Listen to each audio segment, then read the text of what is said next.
Avec un Soyons solidaires un peu spécial pendant toute la semaine, suite à ce qui s'est passé dans les Antilles avec l'ouragan Irma. Chaque jour, on va donner un coup de projecteur sur une association qui récolte des fonds pour les victimes de ce drame.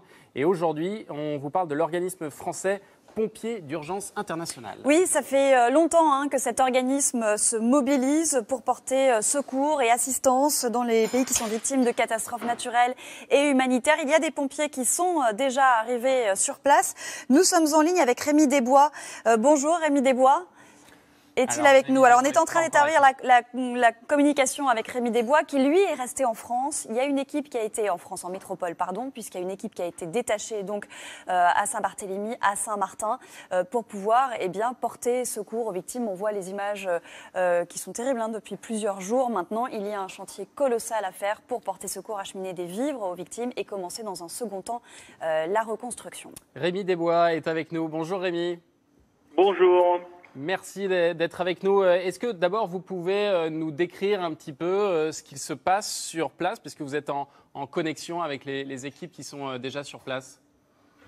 Alors mes 12 collègues qui sont sur place sont actuellement basés sur l'aéroport qui est protégé par la Légion. Ils ont comme mission par la préfecture d'aller faire des reconnaissances et de s'occuper des victimes dans les lieux d'hébergement.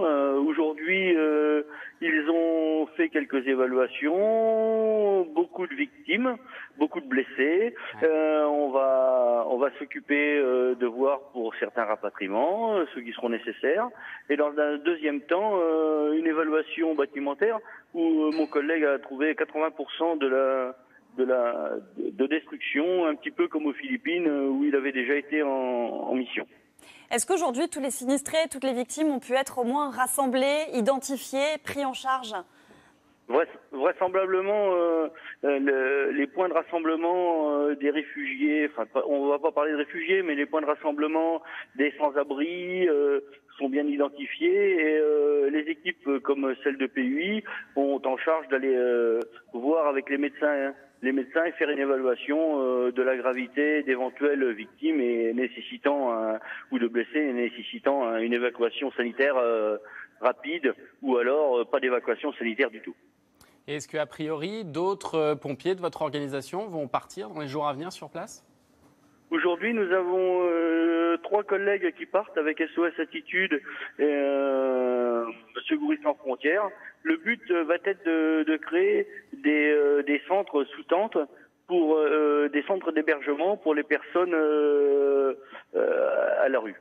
Ouais. Et est-ce que au moins ces personnes-là ont accès et de plus en plus à de l'eau potable parce qu'on sait que le système d'eau n'a pas été rétabli, qu'il y a des problèmes d'électricité.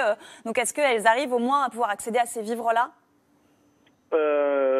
Vraisemblablement, l'État français dispose de moyens de transport qui met à disposition et qui donne certains vivres, des vivres de première nécessité et de l'eau pour pallier à la première nécessité des personnes.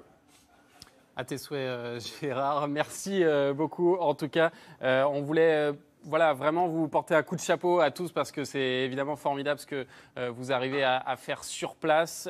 Pour soutenir ou rejoindre Pompiers d'urgence internationale, vous pouvez vous rendre sur le site internet pompiers-urgence.org. Il vous attend. Merci Rémi Desbois d'avoir été en ligne avec nous. Vous parliez de SOS Attitude, on parlera de cette association demain, mais ce qu'on voit c'est que une convergence de ces missions et que toutes les associations travaillent ensemble pour porter secours aux sinistrés et donc on essaye de mettre en avant leur travail qui est important. On le voit bien aujourd'hui et dans les semaines et dans les mois qui arriveront pour pouvoir reconstruire ces îles sinistrées.